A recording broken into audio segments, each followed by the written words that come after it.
A tense political confrontation has unfolded in recent days between Rome and Berlin, one that goes far beyond the level of an ordinary diplomatic disagreement.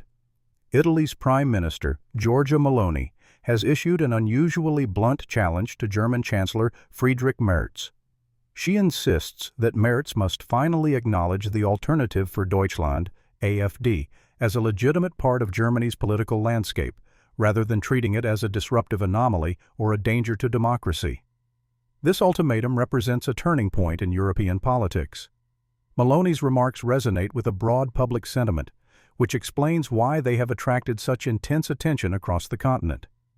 Meloni articulates openly what millions of European citizens feel, but what very few politicians, particularly in Berlin or Brussels, dare to express publicly.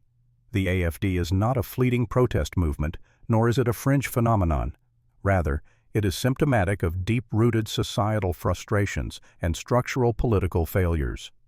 Many Germans feel abandoned by their leaders, confronted with rising energy prices, uncontrolled migration flows, ideological agendas pushed into schools and public institutions, and a political class that appears increasingly detached from the needs and concerns of ordinary people. According to Meloni, Merz and the EU leadership have drifted away from democratic principles due to their fear of confronting these uncomfortable truths. Her accusation is direct. Democratically elected parties in Germany, including the AfD, are being marginalized through media smear campaigns, intelligence agency surveillance, and legal interventions. Such tactics, she argues, are unworthy of a constitutional democracy. Italy, she declares, will no longer remain silent in the face of what she views as systemic political discrimination. She is not alone. 8 EU member states now support her stance, forming a new bloc within the European Union. Yet the dispute goes even deeper than party politics. Meloni draws a direct connection between Germany's treatment of the AfD and broader issues of war, peace, and geopolitical strategy in Europe. According to Meloni, significant international efforts are currently underway to negotiate an end to the war in Ukraine.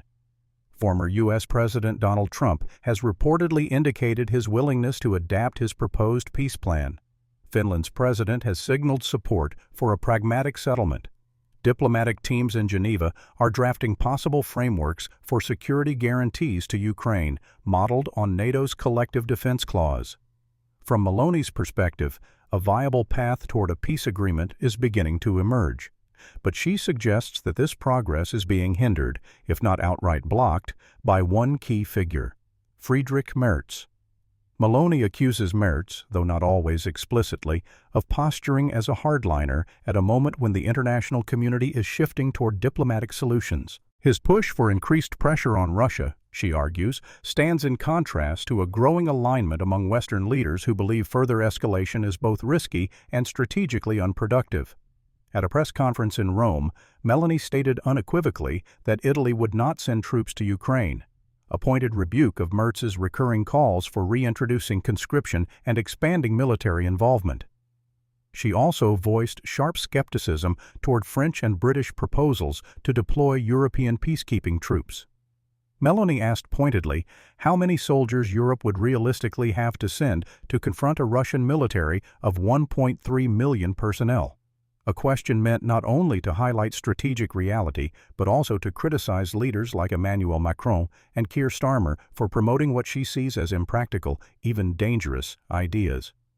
When Merz reiterated his demands for a tougher stance against Moscow, Meloni appeared visibly irritated. In her view, the German chancellor embodies a style of politics focused more on symbolic gestures than on practical problem-solving. Meloni, supported by several European leaders, is advocating for a diplomatic strategy that prioritizes Europe's security without sacrificing national interests. Merz, she suggests, acts primarily with an eye toward Washington, even when this alignment offers little tangible benefit to Germany or the EU. As G7 members and other states work on concrete peace proposals, Germany's leadership, at least from Meloni's perspective, seems preoccupied with maintaining its image as the United States' most faithful partner. In Rome, this is increasingly viewed as a sign of weakness rather than loyalty. The divide becomes even more striking when it comes to energy policy. Italy has successfully freed itself from dependence on Russian gas, forging new partnerships and diversifying its energy supply. Germany, by contrast, clung to Nord Stream 2 for years, invested little in alternatives, and now finds itself in a significantly weaker position. Meloni uses this contrast to highlight what she describes as Berlin's strategic miscalculations and lack of foresight. Meanwhile, a second major conflict is escalating: the struggle over migration and national sovereignty. 8 EU nations, led by Italy, have issued a joint statement sharply criticizing the European Court of Human Rights, ECHR. They argue that the judges in Strasbourg have assumed powers not granted to them by treaty, undermining the ability of member states to pursue effective migration policies.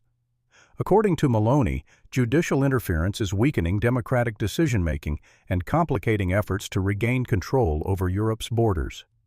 Meloni insists that her government is accountable to the Italian people, not to a distant judicial authority in Strasbourg. She is particularly frustrated by attempts to obstruct her Albania model, a plan to outsource asylum procedures to secure third countries before it has even been fully implemented. Denmark, Hungary, Poland, Austria, the Czech Republic, and Slovakia back her position, forming a new axis within the EU that challenges the power of supranational institutions. Germany, once again, appears hesitant and passive in this institutional struggle. Added to this is a recent European court ruling that significantly tightens the criteria for what constitutes a safe country of origin. As a result, countries such as Morocco, Algeria, and Tunisia have effectively been removed from the list. Germany's interior ministers warn of severe consequences for the country's legal system and asylum procedures. Yet Berlin remains largely silent. As Italy implements reforms, lowers taxes for the middle class, tightens border controls, and maintains approval ratings above 45%, Germany is entangled in internal political infighting. The CDU clings to its so-called firewall policy, refusing to reconsider its stance on the AfD and alienating parts of its own electorate. Meanwhile, the AfD continues to gain support, becoming the strongest party in several eastern states and reaching record national polling numbers. To many observers, Merz now appears less like a determined opponent of the AfD and more like an unintended political asset to its rise. Europe is undergoing a profound transformation.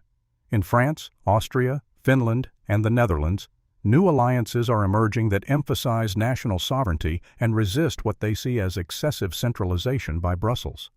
The old party structures are crumbling. The debate is no longer about traditional party labels like CDU, SPD, or Greens, but about fundamental questions. Should Europe become more centralized or more nationally oriented? Should Brussels continue to expand its authority, or should member states reclaim greater autonomy? Meloni, Orbán, and several other leaders argue that European courts have accumulated power beyond what democratic principles allow. They seek to redefine the balance between national governments and supranational institutions. Berlin, by contrast, appears indecisive and unsure of its direction. Meloni believes that Europe stands at a historic crossroads, and she makes it unmistakably clear that, in her view, Friedrich Merz is an obstacle to necessary change. Her warning is explicit. If Germany continues to adopt a confrontational stance, Italy will escalate the political dispute. Nations like Poland, Hungary, and even France increasingly focus on achieving tangible results, while Germany, in Meloni's eyes, offers only moral lectures and excuses. Many citizens across Europe share this perception. Frustration grows as other countries take decisive action, while Germany seems immobilized by internal ideological battles and coalition conflicts. The central question now is, how long will Germany maintain its current course?